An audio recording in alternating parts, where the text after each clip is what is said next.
Hi, I said, feeling slightly ridiculous. I have a bit of an unusual project. I need to make my house disappear. There was a pause, then a hearty laugh. Disappear? You mean, like, actually disappear? Well, not actually, I clarified. More like visually disappear, camouflage, optical illusion. You know, make it blend into the background so well it looks like it's not even there. Intriguing, the illusionist said. Very intriguing. Tell me more. Okay, he said, tapping his chin with the pencil. We've got some good natural camouflage to work with here. Trees in the back, that big oak on the side. We can definitely make this work. I pulled out the dreaded HOA-approved color palette. Here's the catch, I said. They want earth tones. Kevin took one look at the swatches and burst out laughing. Earth tones? These are more like blah tones. But don't worry, we can work with this. We'll just enhance them. Think of it as camouflage with a beige base coat. It was a Tuesday. I remember it clearly because Tuesdays are usually my do absolutely nothing days. I was sprawled out on my porch swing, perfectly good iced tea in hand, enjoying the mild weather and the lack of HOA-related drama in my life. That's when I saw it. The envelope. It wasn't just any envelope, mind you. This was HOA stationery. Thick, creamy, off-white cardstock with that embossed logo, a stylized silhouette of identical houses that always gave me the creeps. My stomach immediately dropped. I just knew this wasn't going to be good. I ripped it open, hoping, against all logic, that it was a misaddressed flyer about a neighborhood potluck. Nope. It was a notice of exterior color non-compliance. Apparently, my house, my perfectly lovely, slightly faded but still totally respectable light blue house, was an egregious violation of the community's aesthetic harmony. I swear, these people and their flowery language. It's paint, Doris, not a declaration of war. The letter went on, in excruciating detail, about how my house color was disruptive and detracted from the overall cohesive appearance of the neighborhood. It demanded that I repaint within 30 days, using only colors from their pre-approved palette. I scanned the list. Gentle fawn, whispering wheat, subtle stone, barely there beige, almost invisible ivory. It was basically 50 shades of beige, each more depressing than the last. I actually gagged a little. My house was going to look like a giant depressing mushroom. My phone was already in my hand before I finished reading. I dialed Mark, my best friend and, conveniently, a lawyer. Mark, I said, trying to keep the hysteria out of my voice, you are not going to believe the fresh hell the HOA has unleashed upon me. Mark, who's heard it all when it comes to HOA shenanigans, just chuckled. Let me guess. They don't like your petunias? Worse, I said, pacing my porch. They hate my house color. They want me to repaint the entire thing in beige. There was a pause, then a burst of laughter. Seriously, beige? That's peak HOA nonsense, my friend. You gotta fight this. This is a hill worth dying on. I know, right? I said, feeling slightly vindicated. It's not even that bad. It's a little faded, sure, but it's not like I painted it neon pink or something. Fight the power, man, Mark said, still chuckling. Fight the beige power. So, the following Thursday found me at the monthly HOA meeting, armed with a folder full of slightly less offensive paint chips and a rapidly dwindling sense of optimism. I figured maybe, if I showed them I was willing to compromise, they'd back down. Spoiler alert, I was wrong. The meeting was held in the community center, which, of course, was a monument to beige. The walls were beige, the carpet was beige, the chairs were beige. I felt like I'd wandered into a sepia-toned photograph. It was soul-crushingly bland. I took a seat near the back, trying to blend in with the beige upholstery. Then she appeared. Doris Higginbottom, HOA president, self-appointed arbiter of taste, and, from what I could gather, the supreme ruler of all things beige. She was wearing a pantsuit the color of unbleached flour, and her gray hair was pulled back into a bun so tight, I'm surprised it didn't pull her face into a permanent grimace. This woman looked like she hadn't smiled since 1987.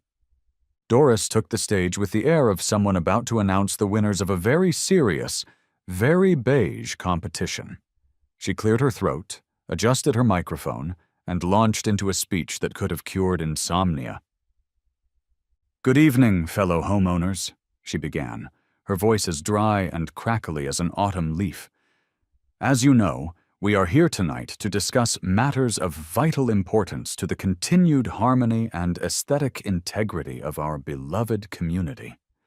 She clicked a button, and a projector flickered to life, displaying a slideshow of houses. And oh, what a slideshow it was. House after house, each painted in a slightly different, yet equally depressing, shade of beige. It was like looking at a catalog of existential dread. "As you can see," Doris droned on, gesturing with a laser pointer at a particularly beige house, "our community standards emphasize a cohesive and unified color palette. This ensures that our homes blend seamlessly together, creating a tranquil and aesthetically pleasing environment for all." I wanted to scream. Blend seamlessly together. We were going to look like a giant beige blob. When it was time for community concerns, I raised my hand, feeling a surge of rebellious energy. Doris looked at me with the kind of disdain usually reserved for telemarketers and people who wear socks with sandals. "Yes, mister," she said, peering at a list. "Mr. Taylor," I replied, standing up. "I'm here to discuss the notice I received about my house color." "Ah, yes," Doris said, a flicker of something that might have been amusement in her eyes. "The blue house." I pulled out my folder of paint chips. "I understand the concern about maintaining a cohesive look," I began, trying to sound reasonable. "But I think the current color is not that far off from the approved palette. I've even brought some samples that are closer." Doris cut me off with a wave of her hand, a gesture so dismissive it could have knocked me off my feet. "Mr. Taylor, the rules are quite clear. Your current house color is not in compliance. You have 30 days to repaint, using one of the approved colors." I tried again. "But there are other houses in the neighborhood that are in much worse shape. Some have peeling paint, cracked siding." "Those are separate issues, Mr. Taylor," Doris said, her voice turning icy. "We are addressing those on a case-by-case basis. Your issue is the color of your house." "But it's just a color!" I exclaimed, my voice rising slightly. "It's not hurting anyone, and repainting is expensive." Doris's eyes narrowed. "Rules are rules, Mr. Taylor." Defeated, but with a spark of defiance still flickering within me, I decided to try one last sarcastic tactic. "So," I said, forcing a smile, "just to be clear, I can paint it any shade of beige I want, as long as it's on that list?" Doris smiled back, a thin, cruel smile that didn't reach her eyes. "Within the approved palette, of course, Mr. Taylor. We wouldn't want any unpleasant surprises." The meeting adjourned shortly after that. I walked out, feeling like I'd just been steamrolled by a beige-colored tank. But as I drove home, past all the identical, soulless houses, a thought began to take shape in my mind. Doris wanted beige? Oh, I'd give her beige. I'd give her so much beige, she'd never look at another neutral color again. It was time to get creative. It started with an idea, a half-joking comment of Mark, Camouflage to be exact. The next day, still fuming from the HOA meeting and Doris's beige tyranny, I called Mark again. "Okay," I said. "Remember how you joked about painting my house camouflage?" "Yeah," Mark said, a hint of apprehension in his voice. Why? I'm thinking, maybe it's not such a crazy idea. There was a long silence. Then, wait, are you serious? Dead serious. Think about it. They want me to repaint, right? They want earth tones, right? Well, what's more earth tone than, the actual earth? Mark started laughing. You're actually going to do it? You're going to camouflage your house? I'm thinking urban camouflage, I corrected him. The kind that makes buildings blend into their surroundings. Make it look like nothing's there. Dude, that's insane, Mark said, but I could hear the admiration in his voice. And also, kind of brilliant.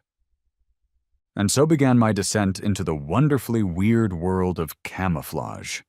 I spent hours online, researching everything from military-grade camouflage patterns to urban stealth techniques. I learned about dazzle camouflage, used on ships during World War I, and about the intricate patterns designed to disrupt the human eye's ability to perceive shapes and outlines. I even found articles about optical illusions and how they could be used to create the impression of invisibility. It was a rabbit hole of epic proportions, and I was happily tumbling down it. But I quickly realized this was beyond my DIY capabilities. I could slap some paint on a wall, sure, but creating a full-blown optical illusion? I needed a professional. I needed an artist. I needed the illusionist. That's what he called himself anyway. I found him through a local artists collective website. His profile was full of mind-bending murals, trompe-l'oeil paintings that made walls look like they were crumbling, floors that appeared to drop into bottomless pits, and ceilings that opened up to starry skies. The guy was clearly a master of visual deception. His tagline was, "I don't just paint walls, I bend reality." Perfect. I called the number on his website, half expecting to get some automated answering service. Instead, a cheerful voice answered, "The illusionist, at your service?" "Hi," I said, feeling slightly ridiculous. I have a bit of an unusual project. I need to make my house disappear." There was a pause, then a hearty laugh. "Disappear? You mean like actually disappear?" "Well, not actually," I clarified. "More like visually disappear, camouflage, optical illusion. Make it blend into the background so well, it looks like it's not even there." "Intriguing," the illusionist said. "Very intriguing. Tell me more." I explained the whole HOA saga, Doris's beige obsession, and my desire for sweet, visual revenge. "So, you want to stick it to the HOA by making your house literally vanish?" the illusionist said, clearly enjoying the concept. "I love a challenge, and I especially love messing with HOAs. When can I come take a look?" The illusionist, whose real name turned out to be Kevin, arrived the next day. He was a whirlwind of artistic energy, dressed in paint-splattered overalls and sporting a pair of brightly colored glasses perched on his nose. He had a wild glint in his eye that suggested he was either a genius or completely mad, possibly both. Kevin immediately started circling my house, muttering to himself about angles, light sources, and visual disruption. He pulled out a sketchbook and began furiously drawing, his pencil a blur on the page. "Okay," he said, tapping his chin with the pencil. "We've got some good natural camouflage to work with here. Trees in the back, the big oak on the side. We can definitely make this work." I pulled out the dreaded HOA-approved color palette. "Here's the catch," I said. "They want earth tones." Kevin took one look at the swatches and burst out laughing. "Earth tones? These are more like blah tones. But don't worry, we can work with this. We'll just enhance them. Think of it as camouflage with a beige base coat." He then launched into a detailed explanation of his plan. It involved a combination of geometric patterns, strategically placed shading, and what he called voids, areas of color that would trick the eye into seeing empty space where there was actually wall. He showed me some rough sketches. My house looked like a glitch in the Matrix, a pixelated mess that somehow managed to look both present and absent at the same time. The key, Kevin explained, is to break up the straight lines of the house.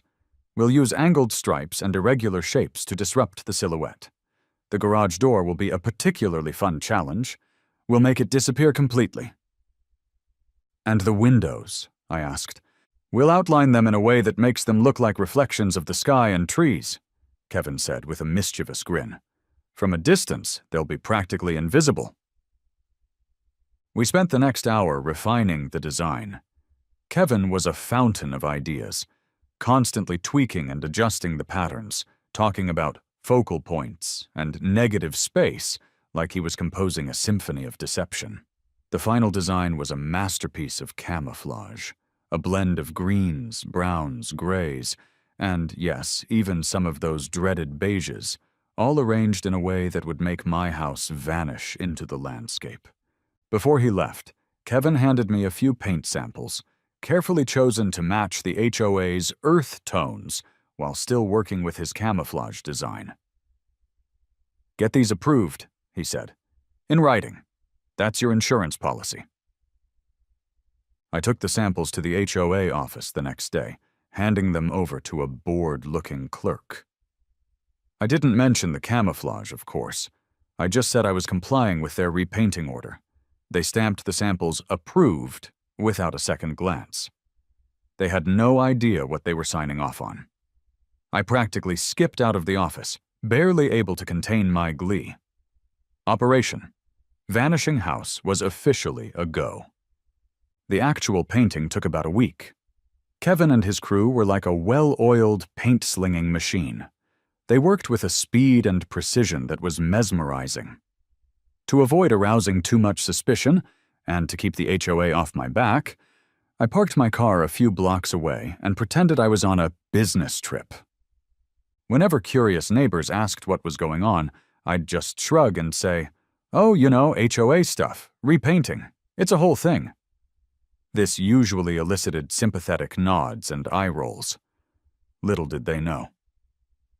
Finally, the day arrived. The scaffolding came down. Kevin and his crew were packing up their equipment, looking exhausted but satisfied. Kevin, grinning from ear to ear, handed me a pair of those cheap cardboard 3D glasses. "What are these for?" I asked, puzzled.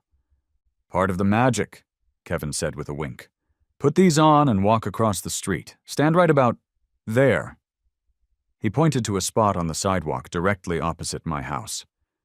I did as I was told, feeling a mixture of excitement and nervousness. I put on the glasses, and then I gasped. My house, it was gone. I mean, I knew it was still there. I could feel the solid ground beneath my feet, and I could see the faint outlines of the house if I looked really, really closely. But from across the street with the 3D glasses on, it looked like an empty lot. The camouflage was that good. The colors, the patterns, the strategically placed voids, it all blended seamlessly into the surrounding trees and sky. The garage door had vanished. The windows were practically invisible. It was like my house had been erased from existence. I took off the glasses, and the house reappeared, albeit in a much more abstract, geometric form. I put the glasses back on. Poof, gone. I did this about 5 times, giggling like a madman. The illusion was perfect. My first instinct, of course, was to call Mark. "You have to get over here," I said, trying to control my laughter. "You will not believe your eyes." Mark arrived 10 minutes later, looking skeptical. "Okay, let's see this invisible house of yours." I handed him the 3D glasses. He put them on, walked across the street, and stopped. His jaw dropped. He stood there for a full minute, speechless, just staring at the empty space where my house should have been. Then he burst out laughing, a loud, unrestrained guffaw that echoed down the street. "You absolute madman!" he finally managed to say, wiping tears from his eyes. "You actually did it! You made your house disappear! Doris Higginbottom is going to have a coronary!" The next morning, I set up my observation post. I brewed a pot of coffee, pulled up a chair to my now invisible living room window, and waited. Doris Higginbottom, I knew from careful observation, took her daily power walk at precisely 7:30 a.m. At 7:28 a.m., I saw her approaching, her beige power walking outfit a stark contrast to the lush green of the neighborhood. She was swinging her arms with the kind of aggressive determination that only an HOA president could muster. At 7:30 a.m. sharp, she reached my house, or rather, the spot where my house used to be visible. She stopped, dead in her tracks. Her face went through a series of expressions that I will cherish forever. First, confusion. She blinked, looked around, as if she'd somehow taken a wrong turn. Then disbelief. She squinted, pulled out her phone, probably to check the address, and looked back at the empty space. Finally, pure, unadulterated outrage.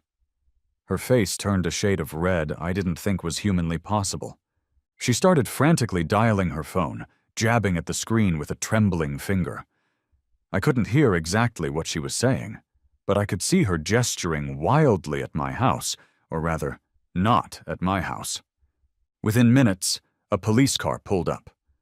I saw Doris, now practically apoplectic, pointing and yelling at the officer. "It's gone," I heard her shriek. "He made his house disappear.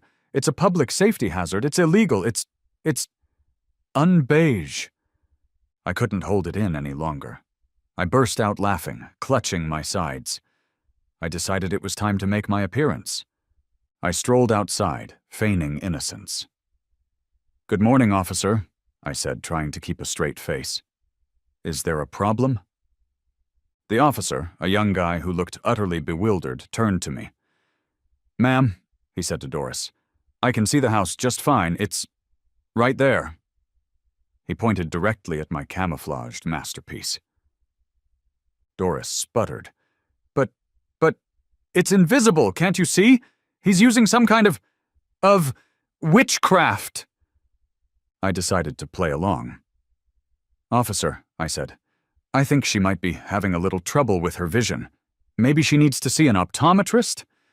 The officer, clearly struggling to keep a straight face, suggested that Doris might want to calm down and maybe have a cup of tea.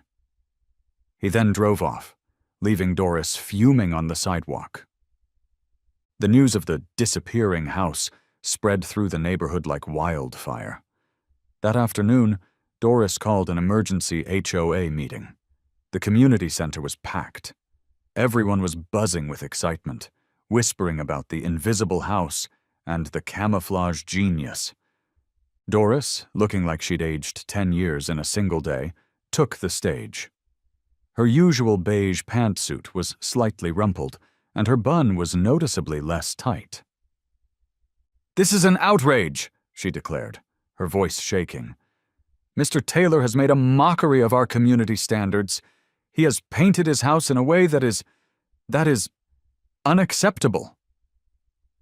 She then tried to introduce a new rule, a hastily written amendment to the HOA bylaws, banning camouflage or illusionary paint of any kind. The crowd erupted. "This is ridiculous!" someone shouted. "We love the house!" another yelled. "It's art!" a third person chimed in.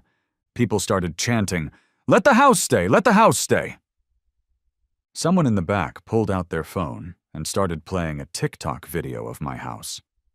It was one of those videos where someone walks up to the empty lot, then throws a ball which bounces off the invisible wall. The video had apparently gone viral. There were already over 5 million views. 5 million! Doris, seeing her authority crumble before her eyes, let out a strangled scream. It was a sound of pure defeat, the death knell of her beige reign. She grabbed her purse and stormed out of the community center, leaving behind a room full of cheering, laughing neighbors. I, of course, was smirking. It was a good day to be a homeowner who hated beige. In the days and weeks that followed, my house became a bona fide local legend. People would drive from miles around, sometimes even from other towns, just to see the disappearing house. They'd park across the street, pull out their phones, and take pictures of what appeared to be an empty lot. I even saw a few families picnicking on my invisible lawn. It was surreal. Tourists, bless their confused little hearts, would show up clutching printed-out directions and looking utterly bewildered. They'd stand in front of my house, double-checking the address, then staring at the empty space with expressions of profound confusion. I started leaving a few pairs of the 3D glasses on my porch, just for them. The look on their faces when they put them on and the house magically appeared was priceless. The TikTok video, of course, went completely viral. It racked up millions of views, spawned countless imitations, and even got featured on a few local news channels. News crews started showing up, wanting to interview the homeowner who made his house disappear. I always wore the 3D glasses during the interviews, hamming it up for the cameras. "It's all about perspective," I'd say, gesturing vaguely at the empty lot. "Sometimes you just have to look at things a little differently." The whole thing reached peak absurdity when a famous street artist, known only as Shade, contacted me. He'd seen the video online and was fascinated by the concept. He wanted to collaborate on a hidden mural project, adding even more layers of illusion to my already invisible house. "Think of it," Shade said, his voice crackling with excitement over the phone, "as a meta-camouflage. A camouflage within a camouflage. We'll hide images within the existing patterns, things that only become visible from certain angles or at certain times of day. It'll be like a giant interactive puzzle." How could I say no? My house was now a canvas for even more elaborate illusions. We spent a week planning and executing the hidden murals. We added subtle shifts in color and texture, creating images that appeared and disappeared depending on the light and the viewer's perspective. It was like my house had become a living, breathing work of art. Meanwhile, the fallout from the HOA meeting was glorious. Doris Higginbottom, defeated and humiliated, resigned from the HOA in disgrace. I heard, through the neighborhood grapevine, that she'd moved to an even stricter gated community, one with rules so rigid they even dictated the acceptable shade of white for window trim. I imagined her there, surrounded by an endless expanse of beige, slowly going mad. It was a beautiful thought. Life with an invisible house was, to put it mildly, interesting. I got used to the constant stream of visitors, the confused looks, and the occasional shouts of, "Wow!" when someone finally saw the house. Then, one sunny Saturday morning, a moving truck pulled up next door. A young couple, probably in their late 20s, got out, looking slightly dazed and overwhelmed, the universal expression of new homeowners. They started unloading boxes, and I watched them for a while, feeling a pang of sympathy. Moving is the worst. After a few minutes, the woman noticed me and walked over, a hesitant smile on her face. "Hi," she said, extending her hand. "I'm Sarah, and this is my husband, Tom. We're your new neighbors." "Welcome to the neighborhood," I said, shaking her hand. "I'm Joe." "We're so excited to be here," Sarah said, glancing around. "It's such a beautiful, quiet neighborhood." Then she frowned slightly. This might be a silly question, but do you know where the house at number 12 is? We have the address, but—" She trailed off, looking confused. I pointed directly at my house, at the spot where, to her unaugmented eyes, there was nothing but trees and sky. "Right there," I said. Sarah and Tom stared. They looked at me, then at the empty lot, then back at me. Their faces were a mixture of bewilderment and polite disbelief. There's nothing there, Tom said, stating the obvious. I grinned. It's a long story, I said. You'll get used to it. It's a feature, not a bug. I briefly explained the whole HOA saga, the camouflage paint, and the 3D glasses. They listened with growing amusement, their initial confusion slowly giving way to laughter. You're kidding, Sarah said, shaking her head. That's amazing. Welcome to the neighborhood, I repeated, feeling a surge of neighborly pride. It's never boring around here. I went back into the house and put my ladder in the garage, grabbing the flag I had made. I went up on the roof. It was time. I unraveled it. It was a custom-made flag, a black triangle with the words "Stealth Mode Engaged" in bold military-style font. I attached it to the flagpole on my roof, letting it flap proudly in the breeze. I stood there for a moment, admiring my handiwork. Maybe I had overdone it a little. The flag was a bit much, even for me. But honestly, I didn't regret a single thing. I'd fought the beige tyranny, and I'd won. And in the process, I'd turned my house into a local landmark, a testament to the power of creativity, and a giant middle finger to HOAs everywhere. It was a good feeling. It was a victorious one.